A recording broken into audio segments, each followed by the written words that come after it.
Oh, we are live. Are we? I was watching the YouTube channel and I didn't see myself, so I didn't know. Hey, folks, how about you?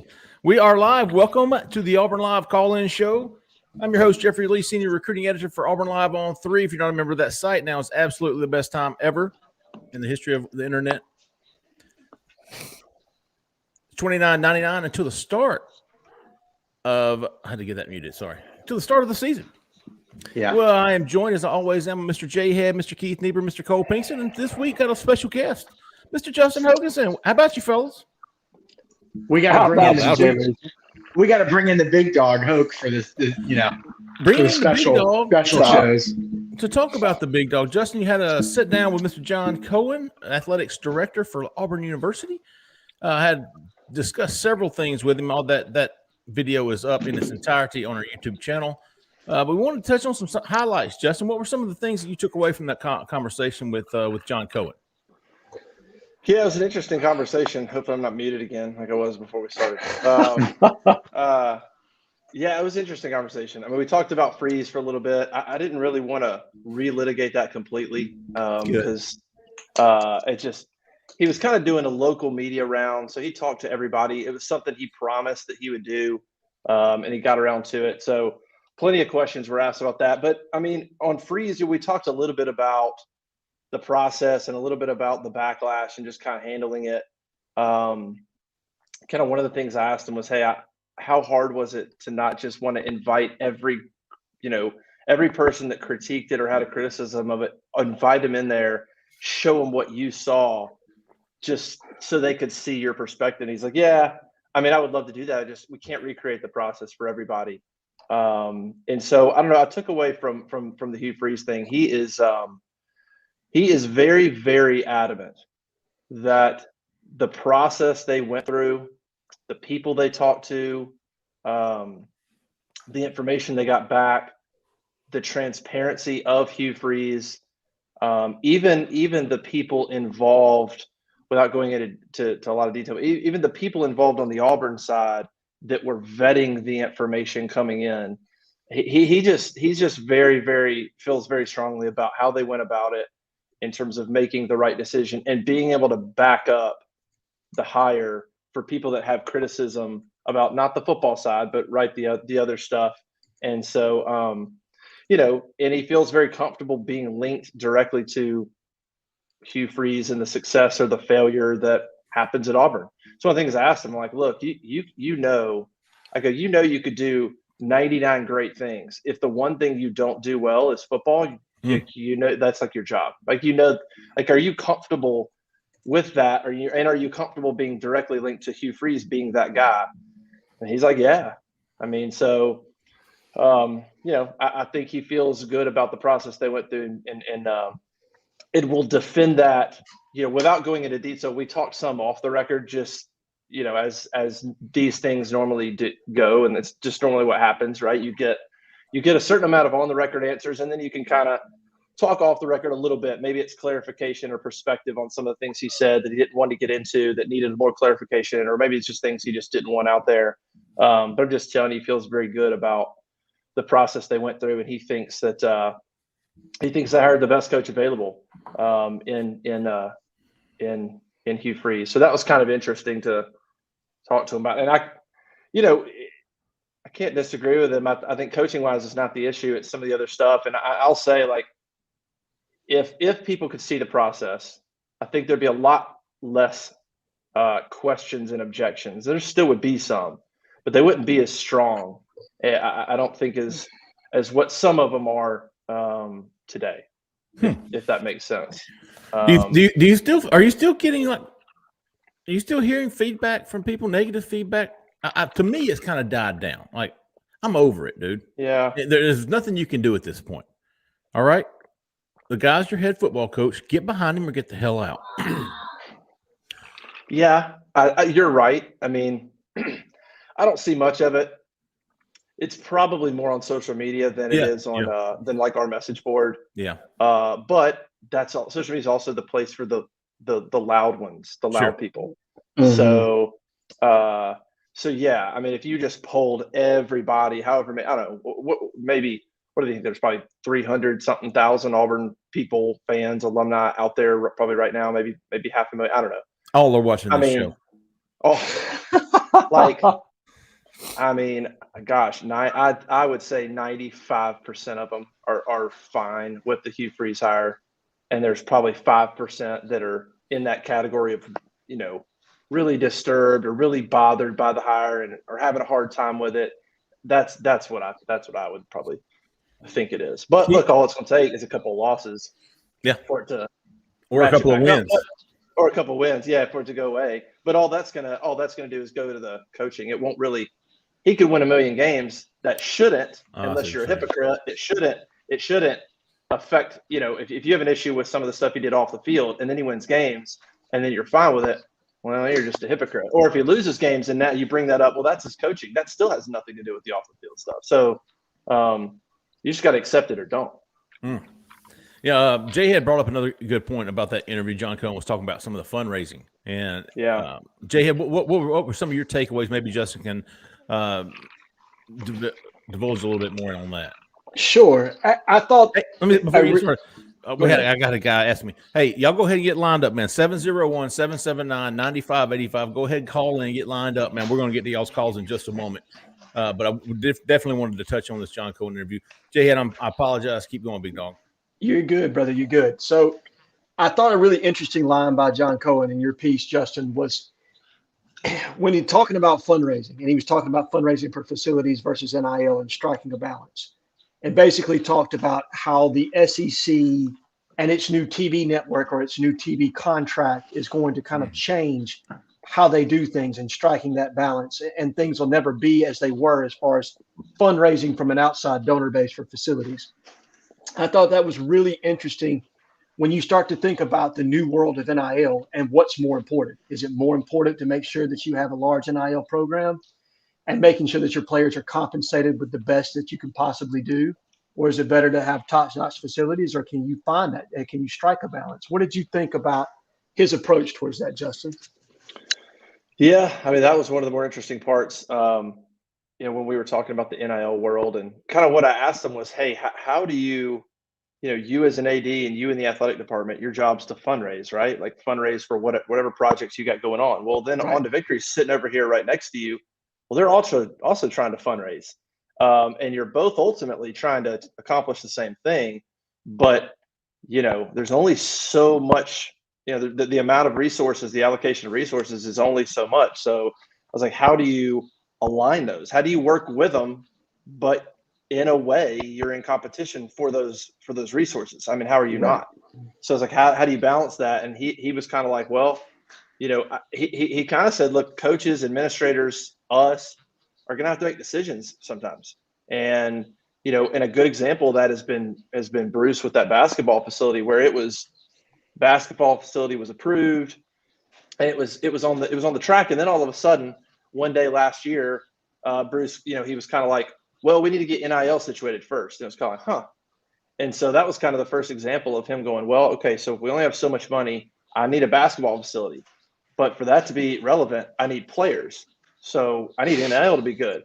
So, I think he's right. It is a bit of a dilemma if you go to, any amount of donors and say, you've got however much money a year, where do you want to go with it?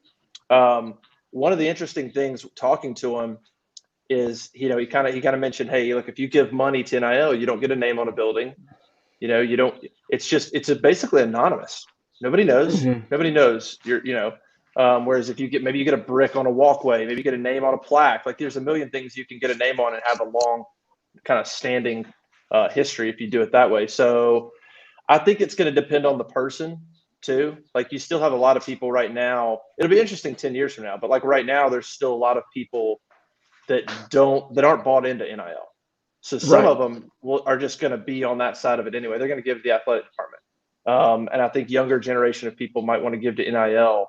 So it'll be interesting to see, who kind of does what. But I thought it was a fair point from him. Look, there's only so many resources, and he's like, look, I'm never going to tell. If somebody comes up to me and says, John, where should I give my money? He's like, I'm not going to tell them what to do. But he did kind of give a slight pitch for giving to the AD. He was kind of like, You're not going to get your name on a building. You're not going to get this and that.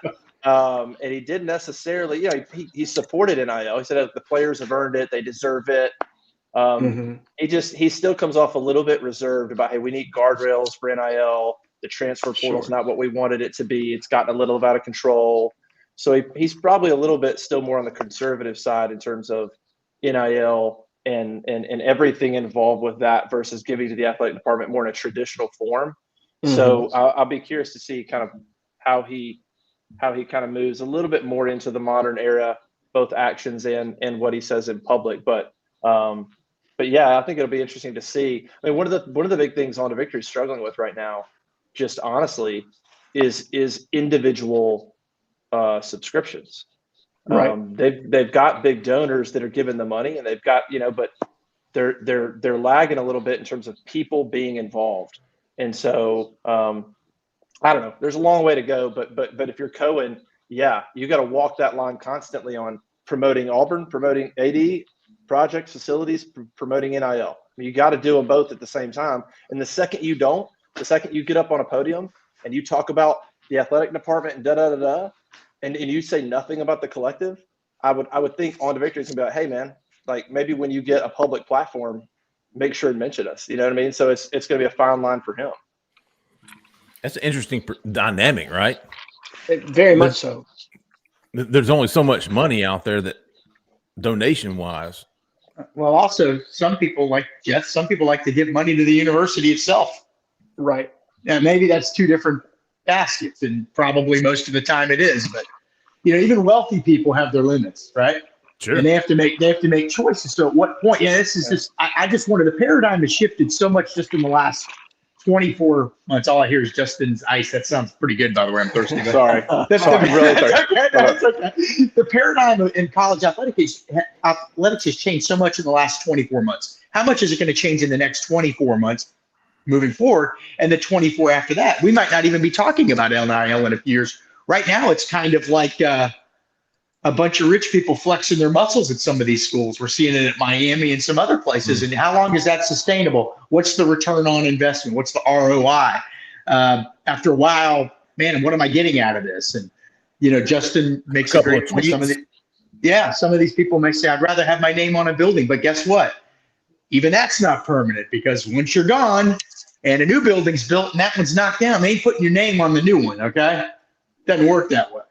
And so there's all kinds of choices that people have to make. It's very easy for me to be cavalier with other people's money. You know what I mean? But it is, man, you're sitting out there with a lot of money. And also, I don't believe it's tax deductible anymore to give money to the university athletic department. Jhead? Well, it is to the athletic department, but not to On to Victory. Not to NIL, okay.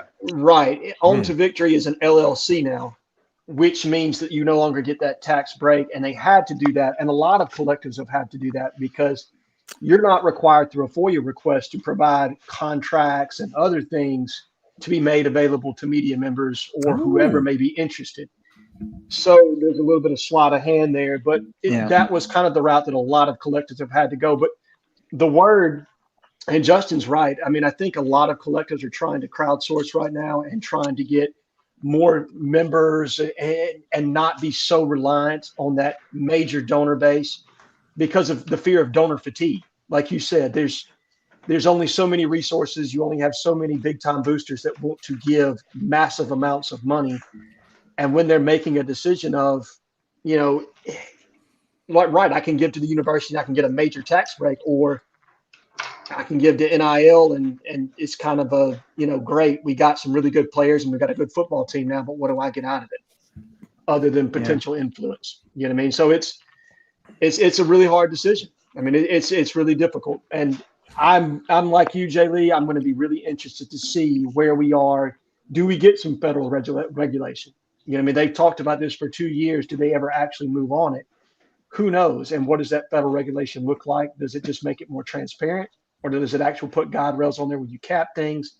I'm not smart enough to say how that's going to go, but it'll be really interesting if they ever do make a move there. Keith, I'm with you, big dog. You're pulling me more and more into your boat. Yeah.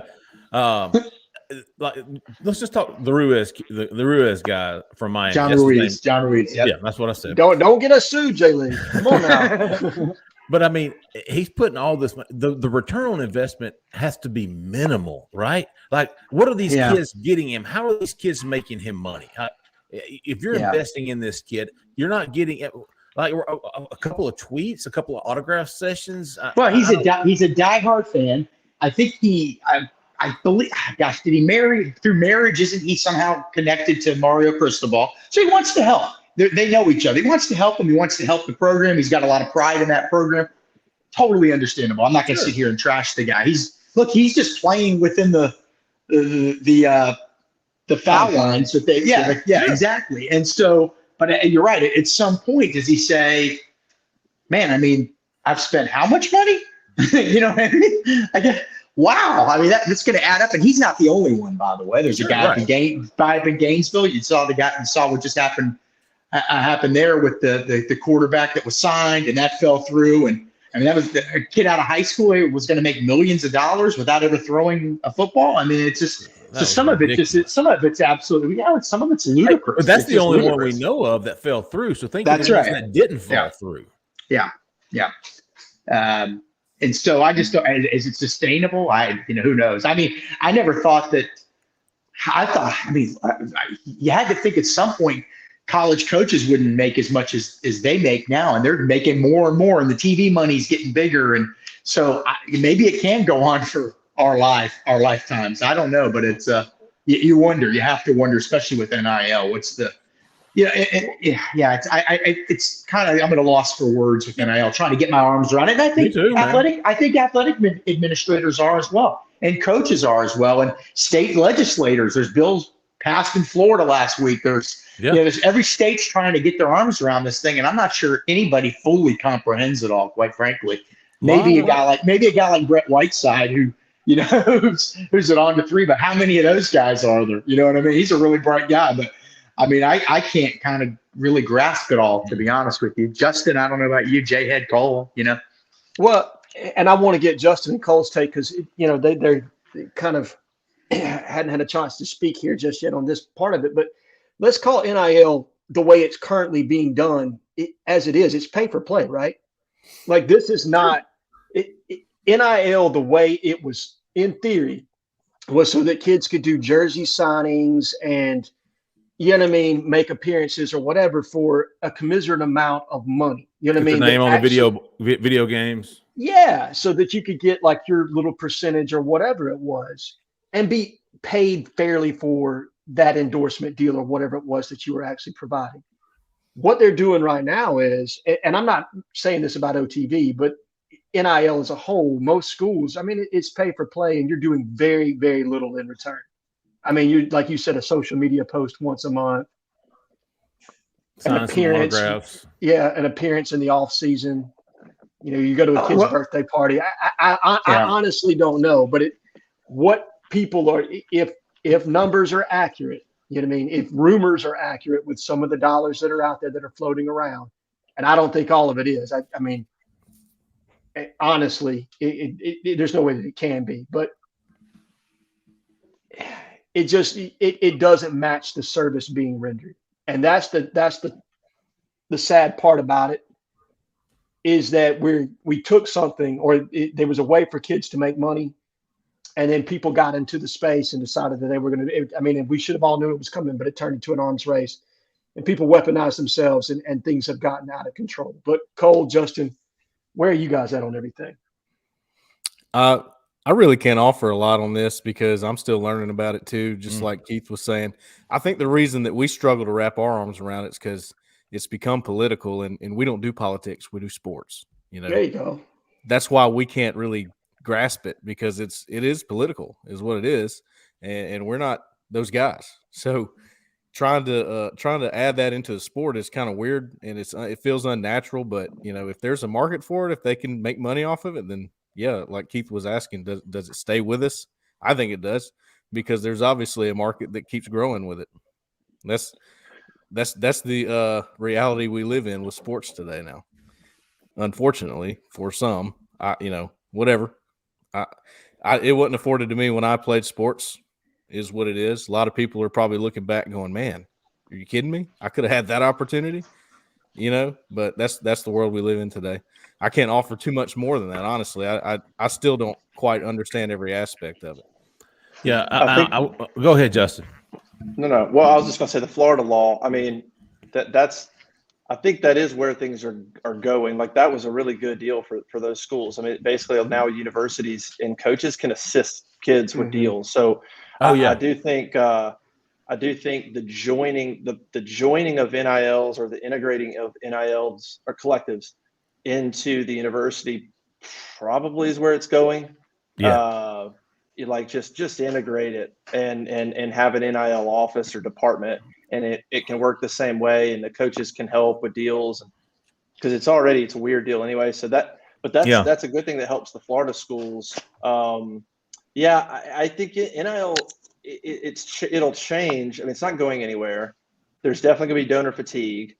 The ones that are going to be successful are the ones that I think that not just integrate. You got to integrate the fans in, but you've got to really create like an entire apparatus. It can't be just give money and we're going to give players opportunities, and like there's still so much untapped in terms of allowing people to give over and over. So for instance, if I'm a random fan and I give, where's my money going? I have no idea what's being done with it. So the next step to me for like On to Victory or a lot of these collectives is connecting the dots back to the fans so that they know where their money's going. They get opportunities to see the kids. Maybe they get access that other people don't have. Like that's the next step of this that isn't being done right now. It's just straight up paper play. And I don't know where my money's going. And hopefully, I guess if I look at On3's, if I look and we get a commitment, I guess I helped. I don't know. I guess that's how I determine if it's going well or not. You got to connect those two dots. But I think the next immediate step is probably universities getting just go ahead and integrate it. Okay. So there's not, So here's my question. I hate to be the bearer of bad news. I'm no law talking guy. Okay. If you integrate into a university, guys, what does that potentially bring into play? Title IX. Oh. I don't know. I'm just guessing. I don't know. As far as how NIL is allocated, is that what you're saying? Well, I mean, kind of. Yeah. I mean, I don't know. It's just food for thought. Sure. No. If we have a lawyer listening, listen. I got a bachelor's in science and journalism. Okay. What I know about law, you could fit into a thimble. So, but it stands to reason that if there's an integration, and now, like Justin said, in Florida, coaches and other people can get involved. Well, they're arms of the university. So I don't know. It makes me wonder. That's the first thing that popped into my head. What does this mean big picture? You know what I mean? So I don't know. I don't know. Something to think about. Maybe we could ask somebody someday. That might be the way to go. Well, but you can already earmark, right? I mean, if I'm a donor and I call up the university, I can already earmark and say, hey, I want to give $50,000. This is where I want it to go.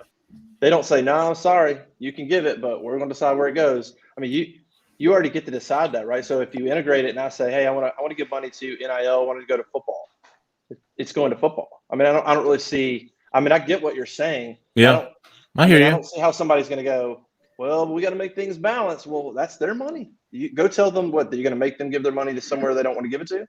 I think Keith's on this. It is a little bit of a slippery slope, though, because under the pretense of Title IX, everything has to be equal, and that's scholarship allocation, everything else. And with there being a monetary aspect going to the athlete, that's what you wonder.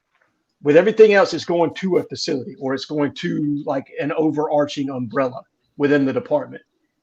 But with it actually trickling into the individual athlete, that's where you start to wonder, is somebody going to get really smart in this space and decide they're going to,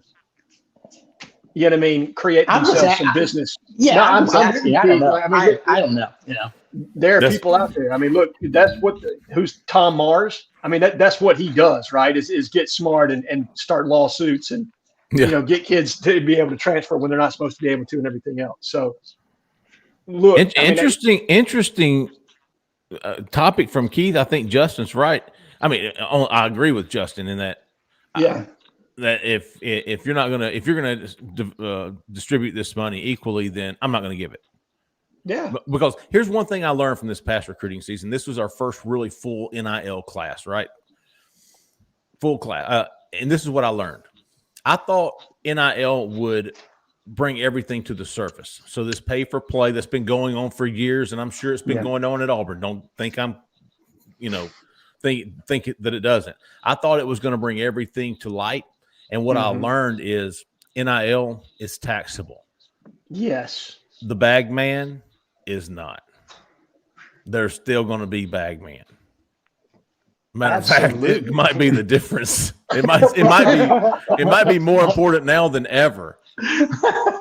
Just when the bag man thought he was going to save a little money, you know what I mean? Yep. All of a sudden you pull him back in, But who's it important to? It's not necessarily to the kid. I think the kid likes the NIL deal. It's the influencer in that family. Oh yeah, that loves the bag man. You know what I mean? Yeah. No matter what the rules were going to be, you go back 110 years, there was stuff going on, funny stuff going on in college sports. You know what I mean? Whether it was gambling or what, it's just people. The bad elements are always going to figure out a way to circumvent any kind of rule situation. So. Well, hey, good stuff. That was hey, I won't y'all give us a call now, 701-779-9585. While we got Justin, man, let's talk a little basketball with our team guy here. Auburn fell to 18-9 last night with a 2-point loss at Vanderbilt. What's going on, Justin? What an intro.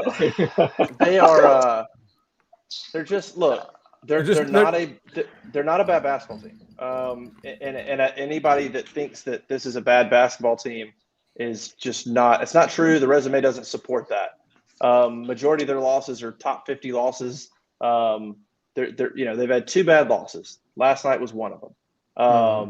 And so they cannot close out these close games, and there's a lot of reasons for that. Some of it is they get into these close games down the stretch, and I almost think it's a defensive issue down the stretch. They're giving up baskets in the last 3 minutes, and what that's doing is they're not getting stopped. So when they're giving up these baskets, maybe it's a tie game, maybe they're down 2 and it's 4, maybe they're down 4 and it turns into 6. When that happens, it puts pressure on an offense that's already not efficient. And then so when you add pressure to an offense that's not efficient, and they've only got 2.5 to 3 minutes maybe to try to be efficient, and it puts a lot of pressure on that offensive end to get buckets, and a lot of times they're not doing it. So it's just kind of a combination of things in the last few minutes of these games that's killing them.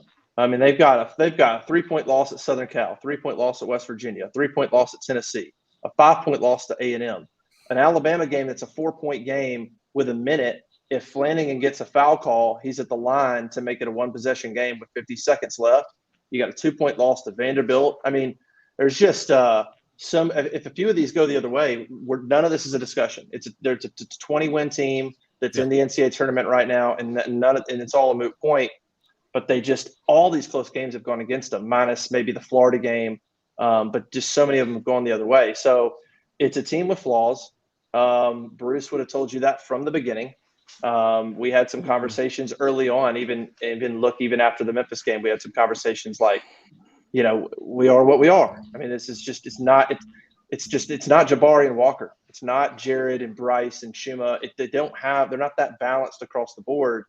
And I remember talking to Auburn fans early in the season, and they would say stuff like, well, if KD can just do this, or like, your expectations got changed for this team. This is not. I saw a thread I saw a thread on our message board comparing Wendell to Jhead Harper. Well, Jhead Harper left 3 point guards ago, and played in the NBA. Like, we don't everything can't be compared to the Final Four team. Like, why aren't they this? Well, that team went to the Final Four.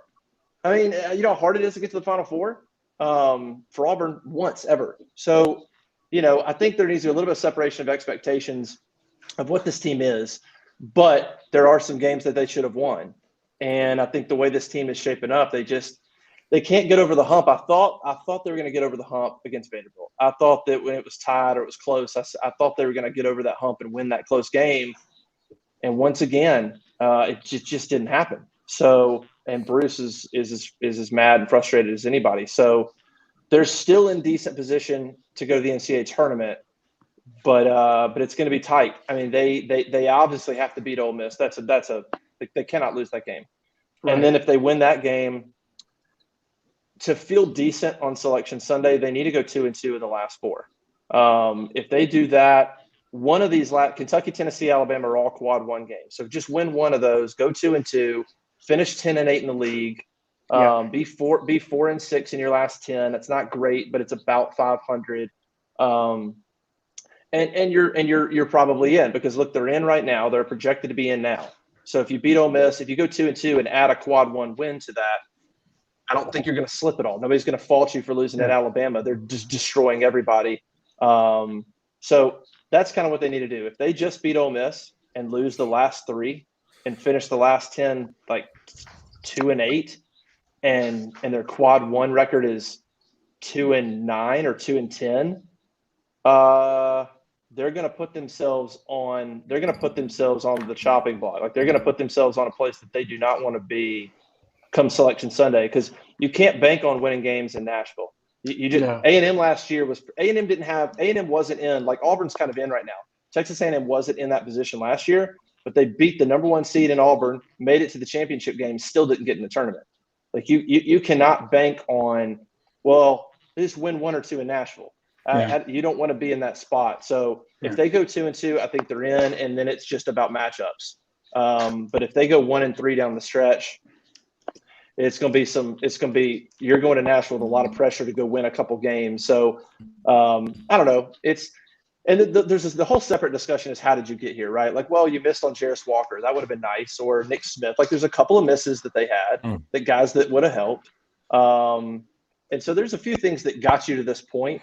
And then there's some things that are kind of happening within this team that are losing you some of these close games. So I don't know. I think I try to look at these losses and try to look at it game by game, maybe as a season.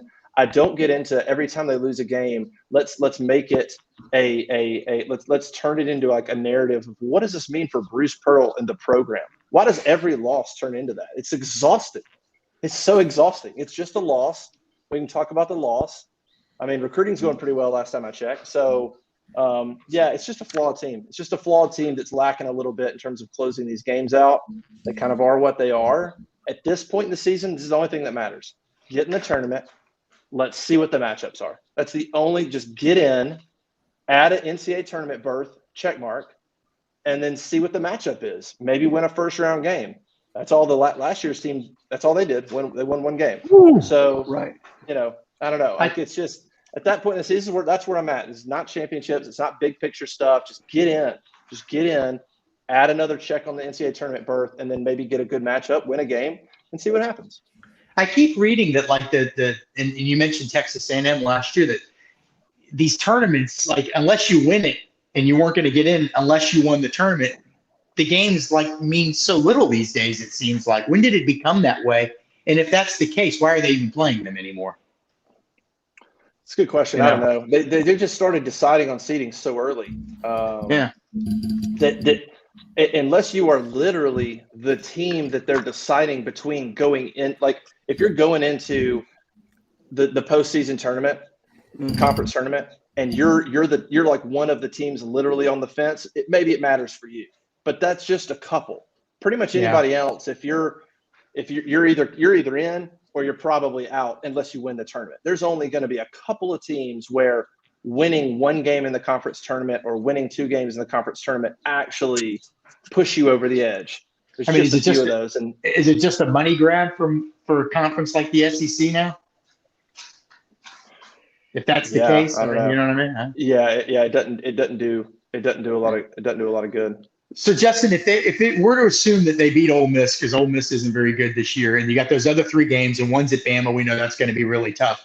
Tennessee's at home, and then Kentucky on the road. We think they can beat Tennessee. Can they win at Rupp too? And Kentucky's been so hot and cold. Is that a matchup that's favorable to Auburn at all?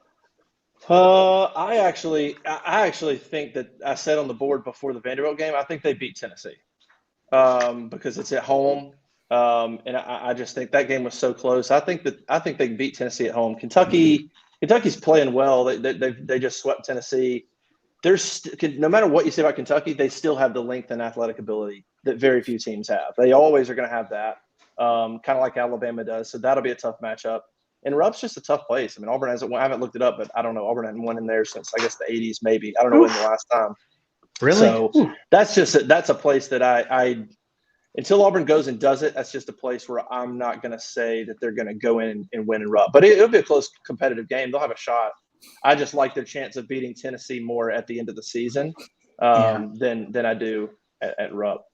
Any chance? I know Jeff's the lead guy here. I love basketball. Justin, if they beat Ole Miss but lose the other three, is that it? Or would then the SEC tournament maybe mean something or not? That's when, if that happens, you're putting yourself. Now I think you enter the SEC tournament if you go 1-3, and that also means losing the last three straight. By the way, which is just never a good look. I think you enter Nashville. Maybe as the last four in. Like maybe you're showing up on Lenardi's bracket as a last four in. And they're not there yet, but if you go 1-3 and lose three straight, I think the projections going into the conference tournament could easily see Auburn as a last four in, which is kind of one of those. They could easily be one of those couple of teams where the conference tournament absolutely matters, and you better go win at least the first game, maybe two, just to make yourself feel good. Again, depends on who they get in Nashville. They don't have many bad losses, but you go to Nashville and you lose your first game to, whoever, another non-tournament team or something, and now you add another loss that you don't want. That's going in the wrong direction. They just really need to go 2-2.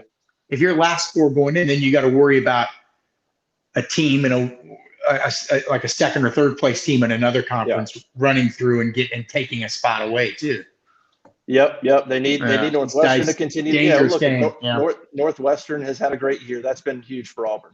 Northwestern, I don't know, I can't remember where they are now, but they beat Purdue number 1. They beat Indiana back to back. That's been great for Auburn. They need Arkansas to win some games. Florida would have been nice, but I don't think Florida's going to get in. They really need they probably need Tennessee to beat Texas A&M this week, and come into that Auburn game at the end of the year with about 3 straight wins and about 9th in the country. They don't need Tennessee to continue to falter as well, because Tennessee's now lost 3 or 4. So you don't need your one last game against. You don't need Tennessee coming in there losing 4 of their last 7 or something, and they limp in there at 20th in the country. I mean, it'll still be a quad 1 game, but you want Tennessee to be ranked as high as you can, so you need them to keep winning. So all that to be said, the team's not bad. It's a good basketball team. They're just flawed in some areas, and the margin is so thin that it's allowing for a lot of these close games, and they're not making the plays at the end of the game when it matters. Plain and simple. I mean, whether it's coaching, whether it's execution, whatever, there's plays to be made, and they're not making them on both ends of the floor in the last 3 minutes of the basketball game. Yeah. Well, here's some good news. We are about 8 days away from some football. Yeah. God bless America, folks. Monday week, Auburn University under new head football coach Hugh Freeze will take to the practice field. February 27th, the start of 15 spring practices under Hugh Freeze and his new coaching staff. And I'm pretty fired up. Me too, man. Yeah. Most anticipated spring since Malzahn's first year. Yeah, I would say 13 or 14, whatever that was. 13? Yeah, Malzahn's first year is 13, I think. Wesley Denny, appreciate you, big dog, jumping in here with a question. It's a good question for Cole and Jhead. Justin, if you want to jump in here, feel free to. Auburn under Hugh Freeze, think it'll be more of a passing team? Think it'll be more 50-50, Cole? Well, you can always take it from me and Jhead. I'd say that we have a pretty good idea. Jhead more than me, probably. But when we talk to recruits, man, they're the guys talking to the coaches. They're the ones that know what they're going to do. They're giving them their plan. And the receivers I talk to keep telling me, Auburn's traditionally a running team. Auburn's run first. They've had good running backs. They kind of grew up in the Malzahn era and saw that and saw the running, teams there. And then Harsin brings in the under center ground game like that. So they're going I don't know, man. Coach Marcus Davis seems like they're about to throw it a lot. Seems like Coach Hugh Freeze, Philip Montgomery, they tell us every day, hey, we're about to light it up in the passing game. So from their opinions, I say yes. I think it is going to be more of a passing team because their opinions matter the most to me. They hear a lot more about it than we're able to sometimes. They better. Of course, they're trying to sell that to them too. Because yeah. And I agree, Cole. Go ahead. You just talked a 4-star quarterback into not going to Clemson to come play for you, so he's not coming to hand the ball off. Okay. I think in the construct of this offense, the intention is to be able to air it out. Now, I think there's always going to be a solid run game at Auburn. I don't see them getting away from that where it's completely disproportionate and you're throwing the game, air raid style 70% of the time. I don't see that happening. No, yeah, not that far. But I could see where the balance could get to 55 pass to 45% run, something of that nature, where you're a little bit off balance, more heavily slanted towards the passing game, just because of the way the game's played today. But in year one, it really depends on the quarterback room, right? Yeah, absolutely. Because if we don't see improved play in the spring from the quarterback position and they're not able to land a transfer in the offseason that can enhance or improve that room, then we're probably going to be looking at, the triple option again, guys. I mean, Yeah. Because you got to win games at the end of the day. Yeah. You are paid to win games. And Hugh Freeze being stubborn or Philip Montgomery being stubborn and not capitalizing on what you have or the talent you actually have on the roster as it's currently constructed would be a bad move as far as that's concerned. So my guess is they will play to the strengths of whatever this team is in year one, but the intention long-term, absolutely to be an efficient team throwing the football and to make major chunk plays down the field. Scott Fitzbeagle in the chat said 55-45 run pass ratio. There you go. At Liberty, I don't quote him on that, but hey, Zach, you got us a caller? Let's get to it, big dog. Ooh. 4092. You're live. Who we talking to? Where are you calling from? Hey, how's it going? It's Jhead. What's up, Jhead? What's up, man? Where you been hiding, big dog? So I had a question on the topic of bringing in a QB through the portal in the spring. I know it's all hypothetical, but I'm sure y'all have some good insight. So I see some, people saying that they might have a shot to bring in like a Brock Vandagriff, something like that. Do you think they would bring in a younger talent to increase the quarterback competition, or kind of sit back and maintain that emphasis on experience, somebody that can come in and maybe just take the lead role? I think that's a great question, Jedi. We appreciate it, big dog. I saw it posted on the corner today about somebody putting in a prediction that Brock Vandagriff would transfer to Auburn.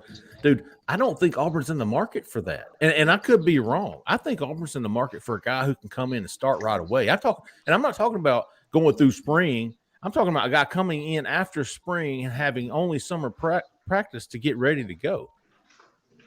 Am I wrong? Does anybody disagree with that? No, I agree with that. I agree with that. I agree too. I sort of disagree, but I'll let y'all talk first. I think the bigger issue to me is the current intra-conference transfer rule that the SEC has in place that you have to be in the portal by February 1. Yep. If you're not in the portal by February 1, regardless if you're a grad transfer or not, you are not eligible to transfer to grad another transfers. SEC team. That hurt us with Caleb Chapman last year. Remember when he was trying, Auburn was interested in Caleb Chapman. We were unable to contact him. Caleb Chapman, the wide receiver from Texas A&M. Oh, yeah. We were unable to talk to him due to the intra-conference transfer rule. He thought because he was going to be a grad transfer, that would not apply to him. It did. Oh. So unless the current rule changes, Brock Vandagriff or any other quarterback on Georgia's roster is not going to be able to transfer to Auburn unless they were to legally challenge that ruling and determination by Greg Sankey. Or sit out a year. Exactly, or sit out a year. Those are your options. But I tend to agree with you guys. They're looking for a productive quarterback. Now, look, if the guy's good enough and they feel comfortable from what they've heard behind the scenes, I'm sure they'd take somebody. Yeah. But the biggest issue to me is the current SEC rule and the way it's structured. And unless that changes, I just don't see anybody on another SEC roster playing at Auburn as of right now. Keith, you think a bench warmer Yeah, could be in the well, cards? no, not necessarily a bench warmer, but maybe there's a number 2 out there behind like a guy like Vandergriff at another school. And these coaches have a lot of connections. Philip Montgomery's been around. He knows enough people. Hey, what do you think of this guy? What do you think of that guy? I think they're going to – I think they just want to do their thorough evaluation. Look, a second teamer somewhere else, quite frankly, could be a lot better than Spencer Sanders. It's the devil you know and the devil you don't know, I guess, is the question, right? So but I mean, at some point, through the transfer portal, we're all sort of taken for granted. Well, how do I put this? Guys are coming in and starting that have starting experience all over the country. So it's become the norm and we think that's normal, but somebody has to make their first start. Every quarterback has to make their first start at some point, right? And sometimes those guys do great. And just because a guy's never started doesn't mean anything. There's an unknown, but a lot of times those guys end up being better than the guys you know everything about. So I think what they would, again, I can't speak for the staff, but I think, wouldn't surprise me if they just say, all right, here are all the guys. Here's what pros and cons for each. Best guy, period. You know what I mean? Because quite frankly, if you don't, so put this for argument's sake, let's suppose they're not in love with Robbie and Holden doesn't take the next step. And you bring in a 1-year guy that's a proven starter. Let's say he has 1 year left. Suppose it worked out with the Grayson McCall left, argument's sake. Well, then he goes off after that 1 year, and then you're in the same situation next year, right? Sure. Because then you say, okay, Gerner, maybe he hasn't made the progression. Ashford maybe hasn't made the progression you want. Walker White would be a true freshman. So now you got to go out and do it all over again next year. So if you could find a guy that maybe had a couple of years left and was a comfortable number 2 at an elite program or behind an elite player, not necessarily an elite program, you might roll the dice with that guy. I don't know. I mean, I'm just playing both sides of the fence here. I think it could end up being like that, Keith, because, I mean, you've let one – I'm not going to say you've let it pass. A portal window has passed now. And, Pickens might be a little bit slimmer than they were. So having some guys that are confident in their quarterback abilities, sometimes that's not the best thing, but they are going to be confident about it. They're going to be confident about whoever they bring in that they can mold them that way. And like I said, that's not exactly what you want, but they may look at somebody, like you're saying, and go, well, he's got the tools we like. Let's go ahead and get him. He's got some experience in college, at least at practice, and maybe he's the guy. Or they battle it out between him and Ashford and maybe Gerner all year long.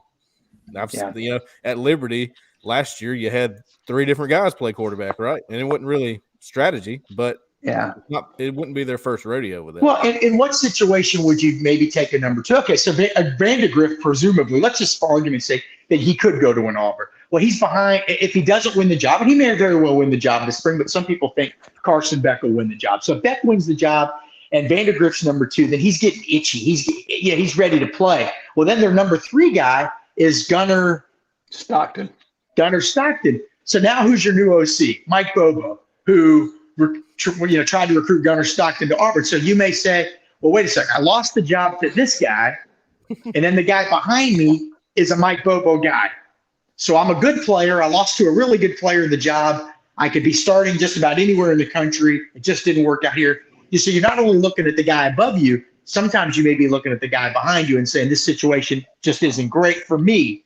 And remember now, a running back's going to get carries no matter where he's at. A quarterback, if he's not starting, that's it. He's kind of out of luck, really. So I think there's probably a handful or more of really good number 2s out there. But that's up for the staff to determine, not me, obviously. Zach in the back made a great point in our chat here. He said Joe Burrow is a fantastic example and went and looked it up. Joe Burrow played in 11 games, 2 years at Ohio State. He was a graduate transfer. He was out of conference. Obviously, he transferred in the spring, May after May.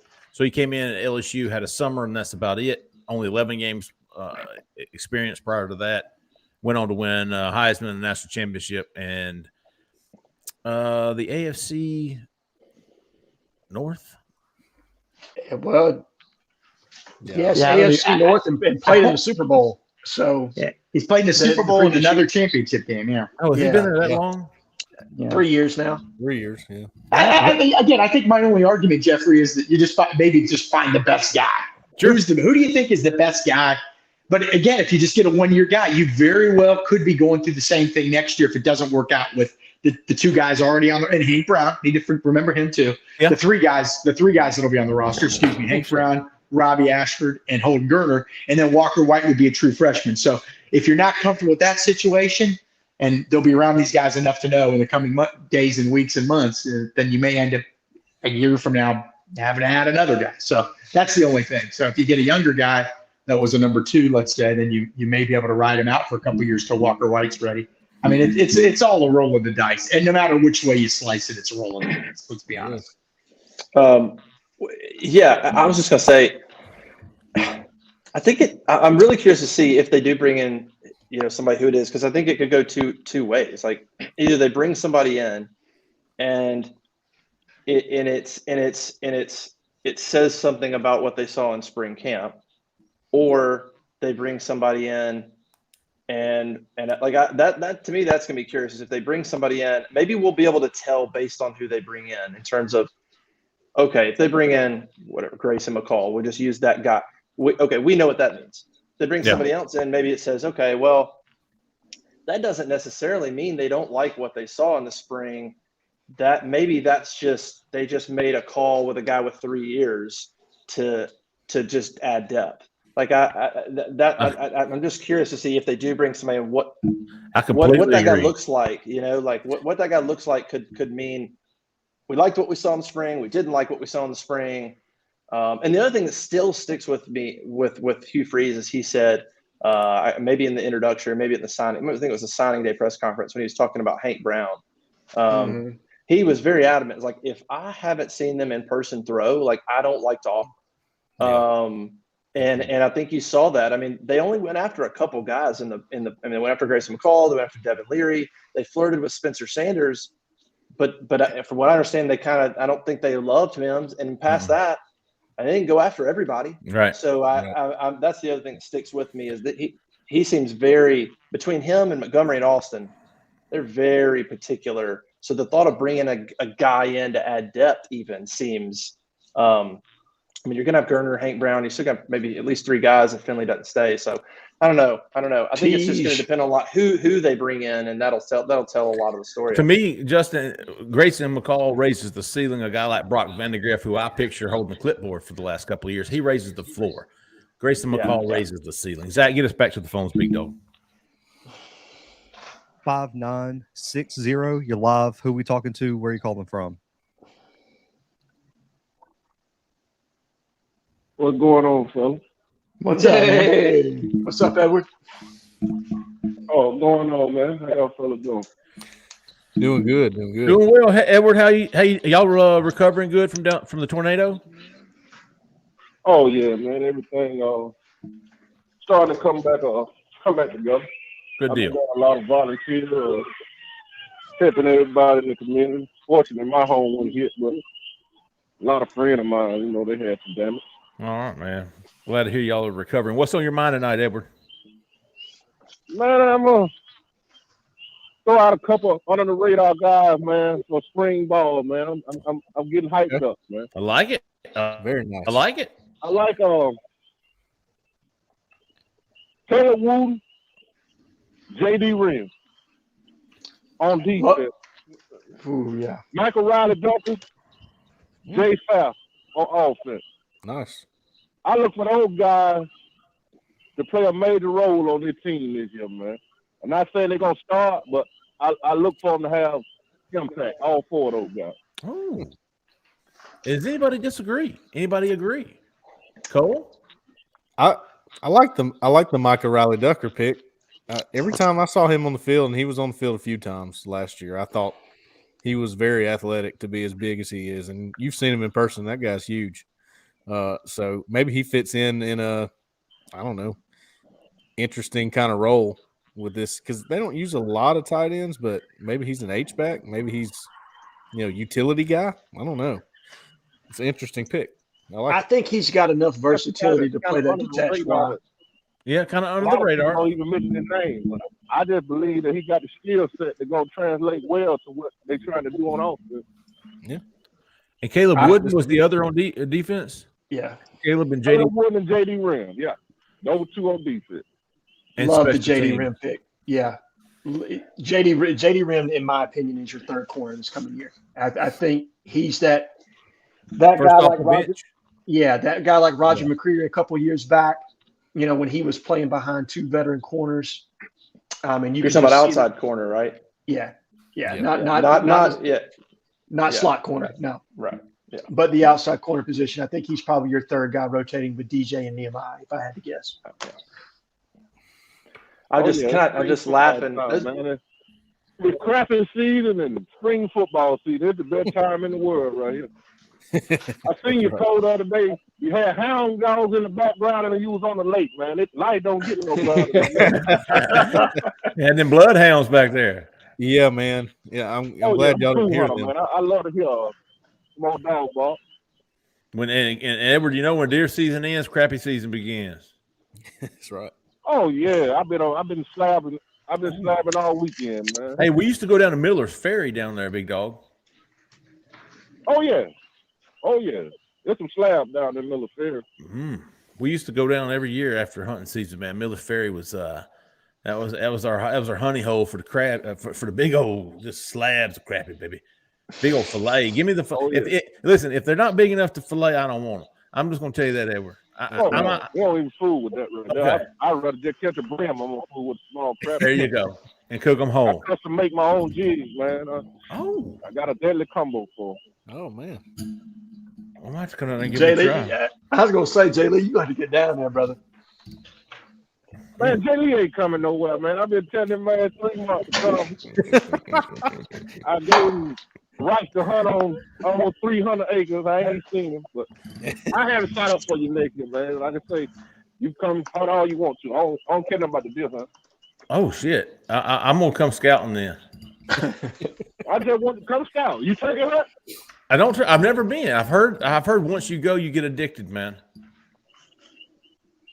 Man, see, I'd call it on and turn it into an outdoor show, man. We should be talking about football. Hey, well, Edward, we appreciate you calling, big dog. Always, and good stuff, man. JD Rim, I appreciate you, Edward. JD Rim, Caleb Wooden. Yeah, it's interesting. Justin, what did you have on the slot corner? Do what now? So what did you have? You were getting ready to laugh, man. You had something about the slot corner you were getting ready to say. Oh, no. Well, I was making sure we were differentiating because, Keontae's still that guy, but Keontae's going to be inside, so we're not really counting him as – like if you just said who's the best corners on the team, Keontae's in the top whatever. So, when we're talking about JD Rim being the 3, we'll just make sure people understand we're not slighting Keontae, who might be the best overall secondary player. We'll see, but – he loves playing in the slot, and he'll probably stay there. No, I was just laughing. I just love I love this time of year, whether it's going into the spring or the fall. It's just the possibilities are endless. There's so many guys that could be awesome. And nobody's wrong at this point, right? I love it. Like people don't understand the media side. Like we're gonna go and they're only going to talk about. We either have to ask them or they're going to talk about a player. We're going to write about them like they're an all-star, and it's just going to be. It's my favorite. We don't really know like who's killing it. We'll write about some kid that's just killing it, and then he'll never play in the fall. So it's just I don't know. It's just that time of year. Everybody's great. Everybody's right. Yeah. And but Fairweather, when he gets to the tight end though, I'm thinking about Rivaldo. Like that dude's going to be a freaking baller. That's the best part about this spring. If you're not excited about Hugh Freeze being in charge for his first spring, how about 12 transfers that all contributed at some extent at their schools? That's big. And the amazing thing is that no matter how much excitement is going into spring practice, not one school in the country has figured out how to make their spring game not boring. Right? I got an idea for that, Keith. Everybody's got an idea, but I want to see one that doesn't put you to sleep, okay? Make me the commissioner of college football, and you will move your FCS game to the spring, and that's who you'll play. You'll play an actual opponent, not divide up into inner squad. Zach in the back said no. Yeah. Well, how about a real game in the spring where Auburn's playing, UCLA or something like that? If we're going to go pie in the sky. Come on now. You can't do that. I've asked ADs at multiple FCS programs, never going to do that. ever. Well, Would it count, Jhead? Would it count towards bowl eligibility in the fall? No, wouldn't count towards bowl eligibility. Exhibition. But Zach, in my premise, they would still get a full payday. You're still talking about a meal to come to Jordan Hare to, get your ass beat. Okay. Did you just call it Jordan Hare? I called it Jordan. Come on now. I don't know, Jhead. I corrected myself. Rewind it. Yeah, rewind it. Hey, Dude, that's $100 in the pot right there. Zach, don't edit this, okay? Do not rewind this. Mark the tape. Trust me, I know. I got blasted on the board for a good week for the last time I did that. Your face is red. So is mine. I don't know why. Oh my goodness. Say, let's see. We got one more caller here. All right, man. Get us going, Zach. 1740. You're live. Who we talking to? Where are you calling from? Hey guys, this is Eric back from Little River one more time with y'all. How y'all What's up, Eric? What's up, man? Oh man, I just wanted to let y'all know I've been appreciating the show and love what y'all been doing, man. As always. Appreciate you, Eric, from Little River, the Little River Canyon, if I'm not mistaken. Yeah, it seems like that sometimes. But no, I just wanted to say, man, I love what Hugh Freeze is doing. I watched the interview that he did the other day, man, and honestly, you can't help but like the guy, man. I think he's doing great things, and I think he's bringing in some solid players that we need, and I just love that y'all keep informing everybody on the news coming in. Like I said, I learned so much from listening to y'all. Appreciate you, man. I appreciate that a lot. It means a lot to us, big dog. Yes, sir. Well, like I said, man, I ain't gonna take up too much of y'all's time this evening, but like I said, I've just been enjoying this show, and y'all keep doing what you do, brother. Appreciate you, Eric. I always look forward to your call, man. Let me ask you guys a question. I'm sorry. Go ahead, Jaylee. I will. Zach put up a War Damn Dad 95 question the other day, earlier. Cole or Keith, can you help War Damn Dad out here? David Sanders, OT in North Carolina. I think Keith might have.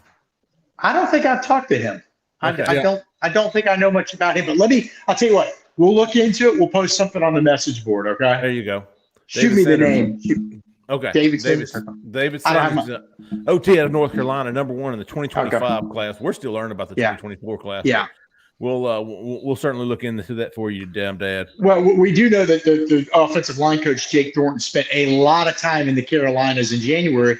And the Carolinas are D-line, defensive line heaven, is one of our buddies, Ryan Bartow calls it. Mm-hmm. But it's also a great place for offensive linemen. So it's smart that Jake Thornton has spent some time in those two states. So it makes sense that they would try to get on a young guy like that early. So Providence Day School from Charlotte, number 1 OT, number 2 overall. Yeah. And Auburn offered him back in middle of January. I can't remember. I'll have to look it up. I want to say Will Greer, the quarterback that Auburn recruited a ways back that played in the NFL. I think his dad may now be the coach at that school, but I got to double check. He's either there or Charlotte Christian. I got to look into it. But yeah, Charlotte's a great area for high school football. Cole knows this. Jeffrey, you know that Justin's covered recruiting. I mean, it's a strong area for high school football. So we'll see. I'll see what I can find out, and I'll post it on the board for you. All right, let's go 2 more calls. We got enough for 2 more calls? Yeah, we got 2 callers here. Okay. 8785. You're live. Who we talking to? Where are you calling from? Hey, this is Jimmy from over here in Selma. All right, Jimmy. Guys, I just want to give you, I enjoy your show, but I want to give you one thought. We're going to a bowl game this year. How big would it be if we played Oregon in the bowl game this year? I'll hang up and listen. Ooh. Hey, appreciate you calling, Jimmy. I don't know who your cell phone provider is, but fantastic. It was awesome, wasn't it? Yeah, man, that's rare. He certainly wasn't using that burner like you use on. Yeah, right. The flip phone special. Well, first of all, what bowl game could they conceivably play in? Because that would determine how much fun. Baby. Oh, okay. Well, then Justin's going to have some fun out there, so that's the main thing that I'm concerned about here. We know the Outback Bowl is always on the table. Well, Utah's going to be who's going to be the preseason favorite out west? USC. Or USC. USC. Then Utah, then Oregon probably next. Oregon or Washington. Pac-12 Washington. Pac-12 will tie in with the Cotton Bowl. No, the Rose Bowl is the Pac-12 Yeah. tie-in. There you go. So it would have to be there, right? Well, there's Well, some, Okay. Well, SC just played in the Cotton Bowl, so Let me add something to Jimmy's question. Would it be worse for Auburn to match up with Oregon and Bo Nix, or would it be worse to match up with UCF and Gus? Worse Well, for who? There you go. For Auburn fans. For Auburn fans. Which would they dislike the most? Gus. I think I would say Gus. You don't want to match up against Gus and watch Gus beat you. To me, It's not that a would matchup. Do you lose that game? Because if you lose the game to one of those guys, which one is that worse if you lose that game? Definitely Gus, hands down. Gus. that's not even a question. Yeah. No, you lose that game to Gus, and the whole Hugh Freeze era just comes to a halt, dude, with the fan base. You can bank on it. Good question, though, Jimmy. Thanks, Jimmy. Viewers. That would definitely get some viewers, either one of those games. Auburn, yes, absolutely. Now, think about it from the Auburn perspective, too, with guys that transferred from Oregon. Like, say, Robbie is the starting quarterback. What does that mean to him to play in a game of that magnitude? Oh, that would be a good. I didn't think about that angle. Or Jason Jones or DJ James. You know what I mean? Maybe that's what Jimmy was getting at. You're taking Auburn with former Oregon quarterback Robbie Ashford and Oregon with former Auburn quarterback. And Robbie did have a high school matchup against Bo Nix. First game of first game of Bo's senior year, I want to say, and Robbie's team at Hoover was loaded, but they destroyed him. That was at the Hoover Met. Yeah, George Pickens got off. I was about to say. Yeah. I specifically remember George Pickens being awesome in that game. Yeah, never heard of him. No. Who did he play for? Cody Burns. Small white guy, right? Yeah. That's the guy who wasn't allowed to sign at Hoover's signing day. Is that That's the one. Oh, that guy. Okay, is that the guy? I forgot about that. And then did his own press conference 5 minutes later, like in a different place. Josh Niblett said, "Hey, bro, like you're gonna have to do your own. You're not doing it here anymore." Yeah. Yeah, I was at his press conference, and my phone was ringing with college receivers coaches from the other schools involved. One guy called up and said, "What's he wearing? What colors is he wearing?" I go, "I don't really think that's going to matter." But he actually was wearing red and black, So I don't know. Oh, the days. Oh, my goodness. Days. All right, Zach, last call, big dog. 2622. You're live. Who we talking to? Where are you calling from? Coach C from Phoenix City. All right. City? Hey, Coach. What's going on, Coach? What's on your mind tonight? Well, the last time I had a chance to talk to you, Jeffrey Lee was going to meet me at the Opelika game versus Central. And fight? And it was That's why I didn't show up, Coach. I ain't fighting your ass. that was some rough weather, and he was nowhere to be found. I just have a general comment. I think Coach Freeze has cobbled together a really good class for us this year with the transfer portal and the guys he was able to get from high school. But I'm looking forward to next year's high school class. I think he's really going to make a lot of inroads, and I think we're going to really do well. Coach, talk to us about Cam Coleman. Man, Cam's a great kid. He's got everything you want. He's got to get stronger. He's a little slim, but he catches everything thrown his way. He's really good at the vertical jump, getting up and taking that ball away from defenders. He blocks really well for his size, being kind of slight weighted, but a great kid. And loves fried catfish. I took him out to get some fried catfish. That's my nickname for him is Catfish. All right. Oh, okay. Catfish Coleman. Any comparisons to some of the studs y'all have had there in the past? Towards the orange and blue. Okay. Hey, I like that, Coach. And I would love to see him. Coach, any comparisons to let's see who you've had in the last 5 years? EJ Williams, I know, came out of there. Justin Ross, EJ Williams. Carmelo English. There you go. Yeah. I mean, are you putting him up there with them, or are you still on a wait and see level with Cam Coleman? No, I put him up there with them. Oh, He's the next in a long line of really good receivers from Central. Oh. Coach, have you seen any Auburn coaches come through there? Yeah, we have. Of course, it's a carousel over there. Sure. Who have you seen from Auburn? I'm trying to think who's that. Who's there? Been over there. Cadillac. That's it. There you go. Cadillac. That's Cadillac's area. That's who I was trying to think of. It used to be Cody Burns. I was going to Cody's area. Back Cody comes to mind. Yeah, and Cody was never there. Yeah, we've heard, Coach. We've heard. Yes, and it was all Jamie DuBose's fault back then. Yeah, that's what they say. Yeah, that's what they say. I've interviewed Cam Coleman, who we should tell everybody he's a 4-star receiver. For those that don't know, at Central Phoenix City. Yeah, and he's just one of the most pleasant. I mean, we don't really get to know these guys, like we're not best friends with them, but the impressions he gives are super friendly. He's one of the fastest talkers I've ever interviewed. He's just going and going and going, but he's a fantastic young guy. I know he's told me he's looking forward to being at Auburn this spring to watch him practice a couple of times. It's going to be an interesting spring that gets kicked off in 8 days, folks. Hey, Coach, we appreciate your call, man. Yeah. We've got a guy you're going to need to kind of pay attention to. He was our backup quarterback as a sophomore, Max Johnson, runs a 9.5 in the 100. Okay. UCF and UAB already own him, but he'll be getting some looks with the ones this year, and he'll get a lot more video. But he's quite athletic, a really smart kid, got all the tools. 2025 kid, Coach? Yes. Okay. I've got yeah, fantastic. No. Hey, we appreciate your call, Coach. We appreciate everybody's call. We had a lightning round, Zach. Do we want to hit, or we pretty much covered it all? Well, yeah, we're all caught up. Okay. All right. Good. Hey, great show, everybody. We appreciate everybody. Hey, again, if you want to go see that video with John Cohen, with Justin's interview with John Cohen, it's up on our YouTube page.